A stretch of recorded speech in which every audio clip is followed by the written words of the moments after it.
नमस्कार। साहित्य तक बुक कैफे टॉप 10 श्रृंखला अपने आखिरी चरण में है। आखिरी चरण क्या है, इसका आखिरी दिन है आज। और आज उपन्यास श्रेणी की बात होगी। जिन 10 उपन्यासों ने वर्ष 2024 में अपनी छाप छोड़ी, अपने कथ्य से, अपने शिल्प से, अपनी भाषा से, अपनी विषय वस्तु से, उनका मैं उल्लेख करूंगा। क्रमवार यह सूची नहीं है, लेकिन ये 10 पुस्तकें ऐसी हैं जिन्हें अगर आप उपन्यासों को पढ़ना चाहते हैं तो पढ़ें। जैसा कि आप जानते हैं, पूरे वर्ष भर हम साहित्य तक के बुक कैफे के एक दिन एक किताब कार्यक्रम में रोज पुस्तकों पर अपनी राय रखते हैं। उन्हीं में से यह सूची चयनित की गई है। साहित्य तक बुक कैफे टॉप 10 में श्रेष्ठ 10 उपन्यासों में जिन उपन्यासों ने जगह बनाई है, उनमें तुम्हें जाना कहाँ है। संत इसके रचनाकार हैं। एक आध्यात्मिक शख्सियत के आशीष से पूर्वांचल के एक पिछड़े इलाके सकलडीहा में लगभग 7 दशक पहले एक लड़के का जन्म हुआ। माता पिता ने नाम रखा संत। जैसे जैसे उम्र बढ़ी, उस लड़के के अंदर जो संतत्व का गुण है, जीवन और मृत्यु के प्रति जो राग और विराग है, वह दिखने लगा। जाति, समाज, क्षेत्र, भाषा, उम्र, रंग की कोई सीमा न रही। सत्य संत के लिए सबसे बड़ा वाहक बना। चाहे वह प्राथमिक की पढ़ाई रही हो या काशी हिंदू विश्वविद्यालय के दिन, उस लड़के के लिए दबंगई का अर्थ था न्याय, ध्यान का अर्थ था कल्याण और संदेश का अर्थ था प्रेम। यह प्रेम अध्यापक बनने के बाद भी बटता रहा। गृहस्थ जीवन में आने के बाद भी संत ने अपने जीवन को अपने नाम के अनुरूप बनाए रखा। यही वजह थी कि संत की कक्षाओं में विज्ञान, तकनीक, अर्थशास्त्र, दूसरे कॉलेजों के और दूसरे विधाओं के बच्चे लगातार बाहर खड़े होकर सुनते रहे। वैसे तो यह आत्मकथानुमा गाथा है, लेकिन संत इसे उपन्यास कहते हैं, जिसका हर शब्द उतना ही सच है जितना सच यह जीवन है। समाज और मेल मिलाप, समर्पण और भक्ति, और सबसे सर्वोपरि प्रेम के रंग में पगा यह उपन्यास यह बताता है कि जो जीवन यात्रा है, उसे यह पता है कि तुम्हें जाना कहाँ है। इसके प्रकाशक हैं सर्वभाषा ट्रस्ट। सर्वभाषा ट्रस्ट और संत को बहुत बहुत बधाई इस कृति के लिए। इस श्रृंखला की दूसरी पुस्तक है पूर्वराग। इसके रचनाकार हैं अरुण प्रकाश। अरुण प्रकाश के निधन के बाद आई हुई यह पहली औपन्यासिक कृति है जो यह बताती है कि मैथिली और संस्कृत के जो कवि, संगीतकार, लेखक, दरबारी और राजपुरोहित थे, विद्यापति, उन्होंने अपने समाज को किस तरह से प्रभावित किया। यह विद्यापति के जीवन की न तो जीवनी है, न तो आत्मकथा है, न तो उन पर लिखी गई दूसरी कृतियों सरीखी है। यह पुस्तक विद्यापति के विद्यापति बनने की गाथा को उनके समय और समाज के परिप्रेक्ष्य में रखती है, और उनके समकालीनों की जो घटनाएं रही हैं, जो नजरिया रहा है, उन्हीं की जुबानी उनके जीवन को कहलवाती हैं।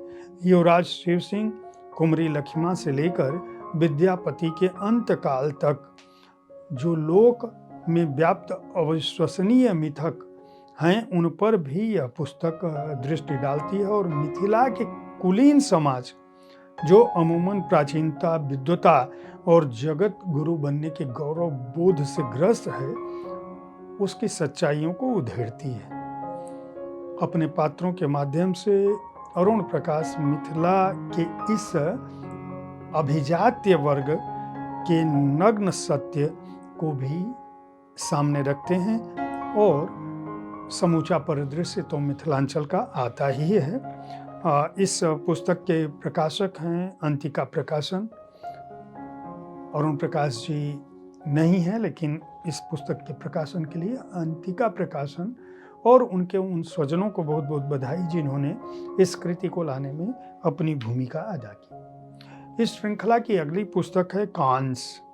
कांस जो है वह भगवान दास मोरवाल की कृति है।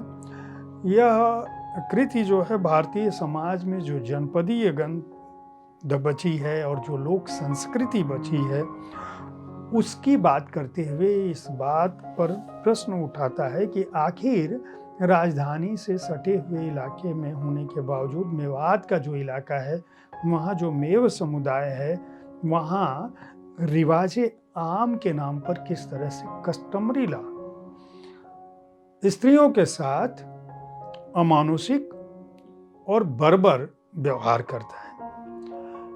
इस उपन्यास की जो स्त्रियां हैं चांदबी, जैतूनी, जैनब, शाइस्ता, समीना और रस्तून के बहाने मोरवाल जो है वह मेव अंचल की उस प्रचलित कानून व्यवस्था को चुनौती देते हैं, उसकी वैधानिकता को चुनौती देते हैं जो आदिम कानूनों की तरह व्यवहार करती है और जिसके आगे न शास्त्र की चलती है, न शरअ की चलती है और न तो कानून की चलती है, न संविधान की चलती है।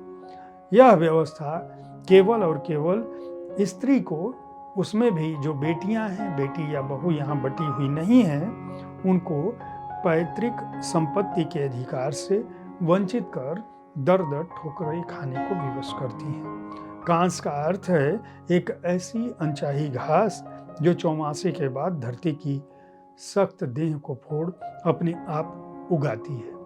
मोरवाल इस उपन्यास में प्रश्न पूछते हैं क्या यह कांस कभी खत्म होगी। इसके प्रकाशक हैं वाणी प्रकाशन। वाणी प्रकाशन और भगवान दास मोरवाल को बहुत बहुत बधाई। इस श्रृंखला की अगली पुस्तक है खार्किव के खंडहर। डॉक्टर अजय शर्मा इसके रचनाकार हैं। रूस और यूक्रेन के बीच युद्ध अभी खत्म नहीं हुआ है, लेकिन यह युद्ध किस तरह से मानव जाति की हिंसक तबाही का माध्यम बनता जा रहा है उस पर डॉक्टर अजय शर्मा चेतावनी देते हैं। मेडिकल की पढ़ाई करने के लिए युवक वासुदेव यूक्रेन गया। दूसरे भारतीयों की तरह वह वहाँ फंस गया। भारत सरकार के प्रयासों से वह लौटता तो है अपने देश में, लेकिन यहाँ भी उसकी स्थिति सहज नहीं है। भारत के कानून में, भारत के समाज में जो लड़का विदेश गया होता है वह किस तरह की स्थितियों में मनोवैज्ञानिक संघर्ष से जूझता है और किस तरह से युवाओं के सामने चुनौतियां होती हैं।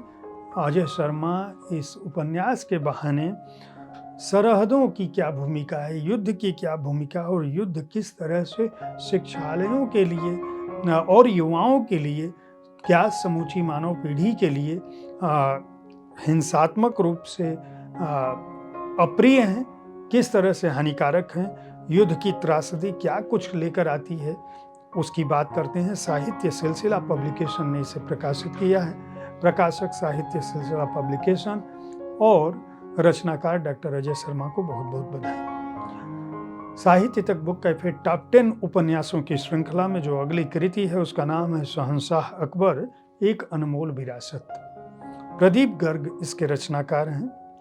इन दिनों अकबर की महानता को लेकर, उनके शासनकाल को लेकर, उनकी व्यवस्था को लेकर बहुत सारे प्रश्न उठाए जाते हैं। जो प्रचार होता है वह यह बताता है कि अकबर जो है हिंदू स्त्रियों का विरोधी था, हिंदू राजाओं का दुश्मन था, हिंदू प्रजा का दुश्मन था। जबकि सच्चाई यह है कि अकबर एकमात्र उन राजाओं में शुमार होते हैं जो मुसलमान, हिंदू और अंग्रेज तीनों जिनको पसंद नहीं करते। आखिर इसकी वजह क्या है, यह कृति इसी का उत्तर देती है। यह ऐतिहासिक ताने बाने के साथ यह उपन्यास चलता है जिसमें लेखक यह बताने की कोशिश करता है कि अकबर ही वह शख्स था जिसके बारे में छत्रपति शिवाजी महाराज ने अपने पत्र में मुगल बादशाह औरंगजेब को लिखा था। साम्राज्य का वह शिल्पकार जिसने सभी धर्मों के लिए सद्भाव की सुलह कुल नीति अपनाई, उसके उदार चेता हृदय की चाहत थी सभी लोगों का पोषण करना और उन्हें सुरक्षा देना, लिहाजा वह जगत गुरु के नाम से मशहूर हुआ। अकबर के बारे में मुंशी प्रेमचंद लिखते हैं कि यह उसके प्रयासों का ही सुफल था कि हिंदू मुसलमान कई शताब्दियों तक बहुत ही मेल मिलाप के साथ रहे।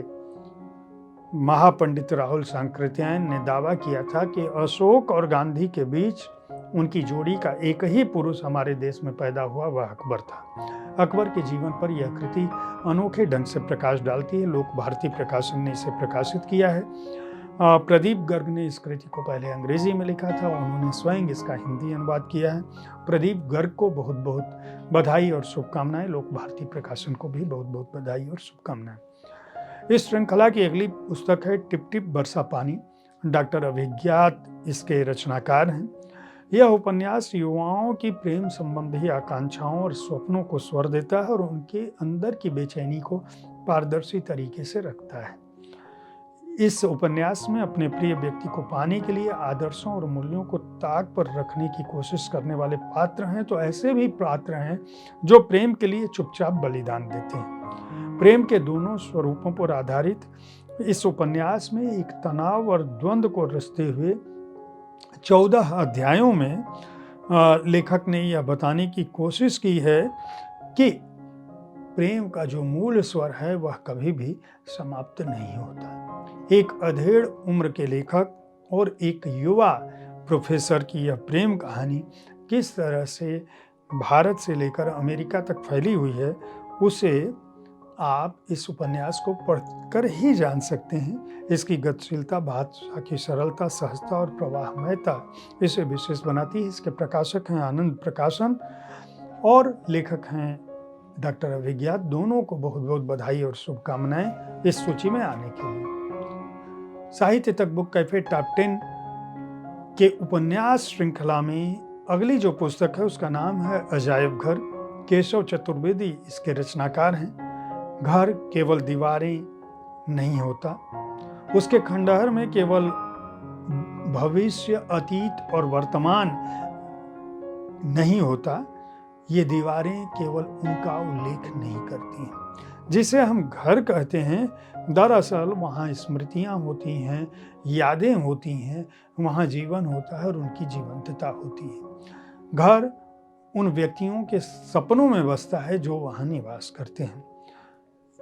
इस उपन्यास का जो घर है, जिसे अजायब घर का नाम दिया है रचनाकार ने, वह किसी भी गांव, शहर, कस्बे का कोई भी पुराना मकान हो सकता है, बड़ा मकान हो सकता है, जिसके अंदर कई पीढ़ियां रह रही हैं। इस उपन्यास में 4 पीढ़ियों की दास्तान है और 100 वर्षों की लगभग हजारों उतार चढ़ाव से भरी कहानियां हैं। इस घर में व्यक्ति और व्यक्तित्व बने, किस्से और कहानियां बनी, किंवदंतियां बनी और धीरे धीरे यह घर किस तरह से अजायब घर के रूप में परिवर्तित हो गया। 40 के दशक से 75 के आसपास के कालखंड पर बुना गया यह उपन्यास 100 वर्षों की गाथा में भारत के सामाजिक, धार्मिक, राजनीतिक और आर्थिक परिदृश्य को भी बताता है। प्रकाशक हैं काव्यांश प्रकाशन और केशव चतुर्वेदी को बहुत बहुत बधाई। इस श्रृंखला की अगली पुस्तक है बिन ड्योढ़ी का घर। इसका तीसरा भाग आया है। डॉक्टर उर्मिला शुक्ल इसकी रचनाकार हैं। उर्मिला शुक्ल ने बिन ड्योढ़ी का घर की श्रृंखला की जब शुरुआत की तो प्रकृति, प्रेम, स्त्री स्वाभिमान, आदिवासी परंपरा और साहस की कहानी को रचने की कोशिश की। उनके उपन्यास का यह तीसरा भाग भी उसी कथा को आगे बढ़ाता है जो कात्यायनी से शुरू हुई थी। आखिर किस तरह से आधुनिकता, सरकार और मिशनरियों ने समूचे जंगल को प्रभावित किया, किस तरह से नक्सलवाद और परंपरा दोनों ने वहाँ के मूल बासिंदों को एक तरह से उनकी जमीन से अलग करने की कोशिश की या उनको बरगलाने की कोशिश की। इसी कथा को स्त्री पात्रों के बहाने, उनके साहस के बहाने, उनकी स्वच्छंदता और स्वतंत्रता के बहाने, उनकी मर्यादा और प्रतिबद्धता के बहाने उर्मिला शुक्ल इसमें रचती हैं।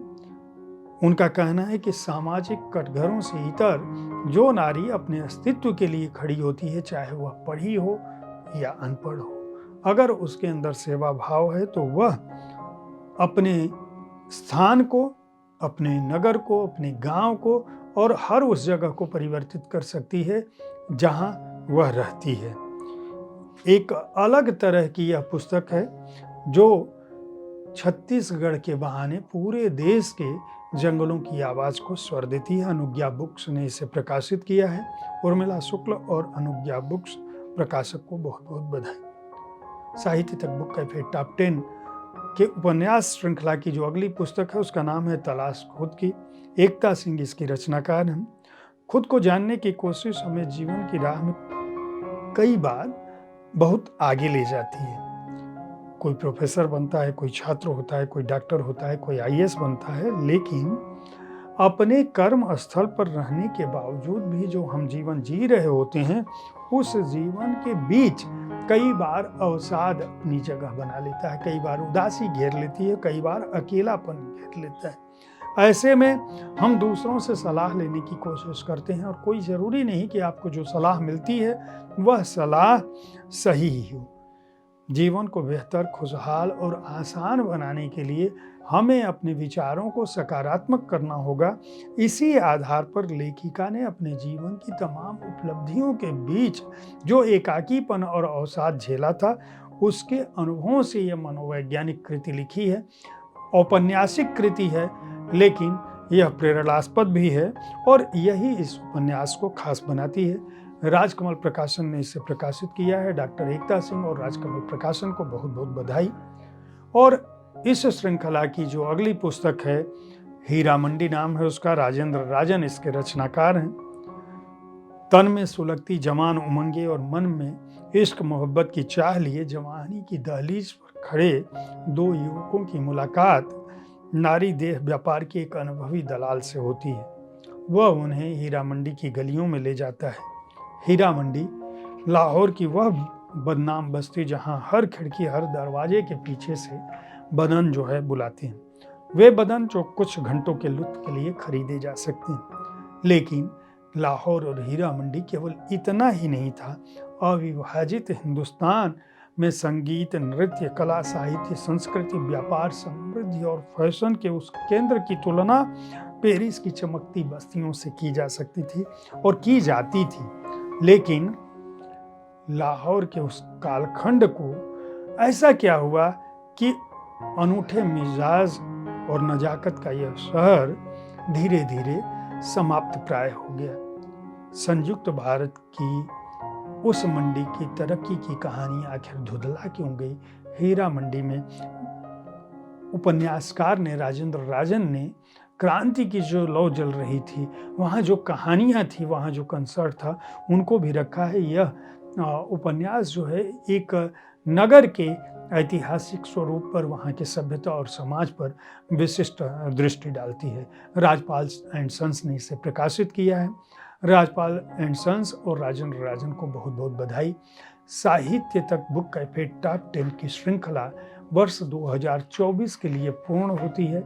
कल जब सूरज उगेगा, वर्ष 2025 में हम प्रवेश कर चुके होंगे। हमारा यह प्रयास है कि पुस्तक संस्कृति विकसित हो। पुस्तकें आप खरीदते रहें, छपे हुए शब्दों की दुनिया से गुजरें। पुस्तकों से बेहतर कोई दोस्त नहीं हो सकता। 2025 आपके लिए समृद्ध पुस्तकों के साथ वैचारिक, आध्यात्मिक, सांसारिक, भौतिक और सामाजिक रूप से खुशहाली लेकर आए। इसी शुभकामना के साथ बहुत बहुत आभार और बधाई। इस कार्यक्रम के बारे में अपनी राय से अवगत कराते रहें, बुक कैफे देखते रहें, पुस्तकें खरीदते रहें। धन्यवाद।